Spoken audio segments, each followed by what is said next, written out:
Hi, I'm Gary from PA Hydroponics in York Springs, PA. We also have a store in Maryland called All Good Garden Supply in Finksburg, Maryland. Make sure you click this little button down here if you like what you're seeing. Today we are talking about nutrient strength meters.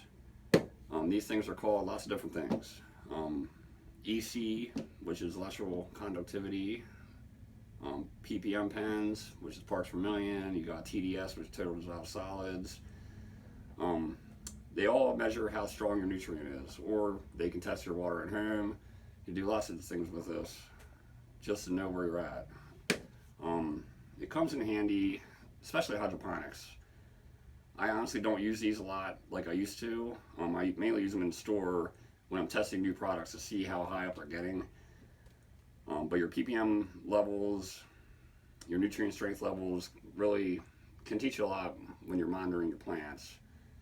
But like I said, something you don't really need, but if you're a really good gardener, you look at your plants when they're hungry and stuff like that. But this is a tool and it does have its purposes. And if you really want to get scientific about growing, it's good to have one of these. Even with all the different names of these meters, they all work the same exact way. Pretty much, like this is the Blue Lab Truncheon. Pretty much they work under the principle that electric moves through salty water faster and hotter water faster than fresh water. So if there was a lightning storm, you're better off in a freshwater lake than in the ocean because water will travel through that faster. So on the end of all these meters, even though they're called different things, they all have two electrodes down here, and they're metal, and they put out ions. The computer inside will put out some ions. It'll flare from one to the next, and the computer will calculate how fast it took. That's how they work. Most of the meters are temperature compensated as well, because temperature does play a factor in how fast the electric moves through the water. So with that being said, they can figure out how strong your nutrient is. And the actual readouts, it's just different ways of doing things, really. I mean, it all means the same thing. It's just, when I got into this, I was always into parts per million.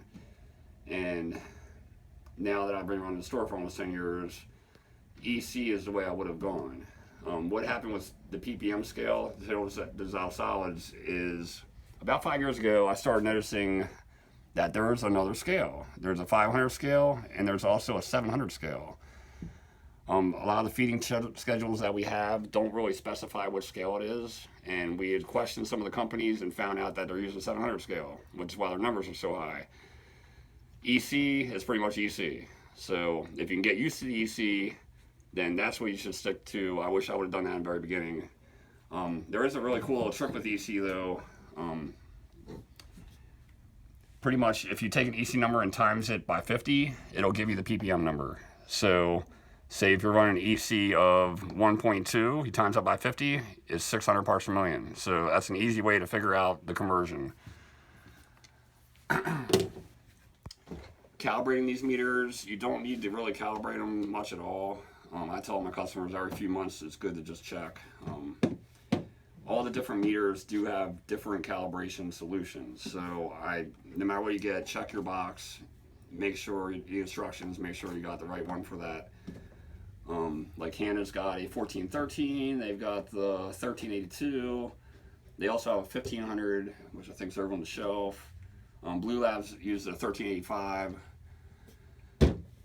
and this HM pen uses 1000 ppm. Let me go ahead and calibrate this one for you. These meters, you don't have to keep the probes away. It's not like a pH meter. And you definitely want to have enough solution in your calibration solution, enough of it in your little shot glass or whatnot to cover the probe all the way.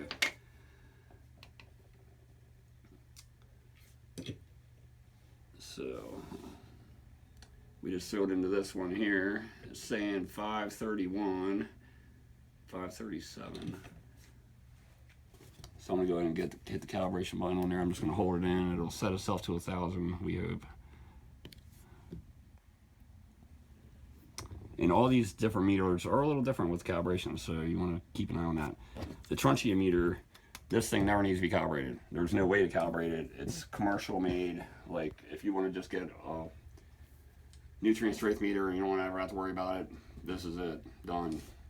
This uses like blinking lights, a little confusing for some people, but once you get used to the lights blinking, you'll be able to get really close, you know, within pretty much 25 ppms.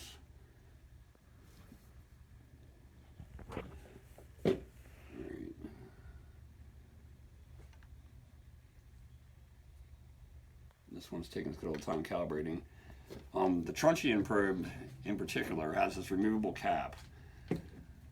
This cap builds up a static charge, and it's actually absolutely necessary to have this on. So when you're calibrating your meter with the truncheon in particular, make sure you leave this on. If I put this in something right now, it'll give me a total readout, different readout than when I put this on. So keep that in mind. Same with the regular Blue Lab pen. They have a removable cap as well. If you take that off, it's going to mess your reading up. So that's there for a reason.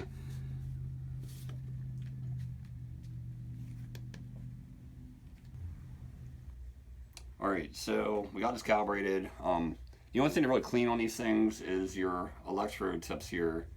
They could get some like oxidation on them, so you can use some litmus paper that will kind of lightly sand it off. This one here, litmus paper, and it'll clean those up and they'll be good to go for a lot longer. Nutrient strength it's a good thing to know. Like I like to keep books, write down your mixes, see how the plants react to it. The following week you can bump it up, write that down, see how the plants react to it. If you see something bad happen, you'll know where your number was, not to hit again. Commercial gardeners, you definitely want to use these. I mean, absolutely. If you're in hydroponics, you're going to need to know. I've had customers run up to 2,800 parts per million. Like we had a nectar customer, nectar for the gods, running 2,800. It really depends on what it is that can hurt your plants or not. Like 2,800 parts of nitrogen, they're dead. You know, 2,800 parts of some good organic stuff with the right growing conditions, and you'll be fine. Me generally, I start plants 400 to 600 parts per million. Vegging around 800. I usually max out about 12 or 1,300, and that's just with, you know, basic nutrients. Our next episode is going to be talking about feeding schedules, which I hate feeding schedules, and we're going to talk about why. And other than that, this is the nutrient strength meters, and we saw all the stuff on our website. So, you know, remember to follow us and check back. And if you got any questions, comment down below.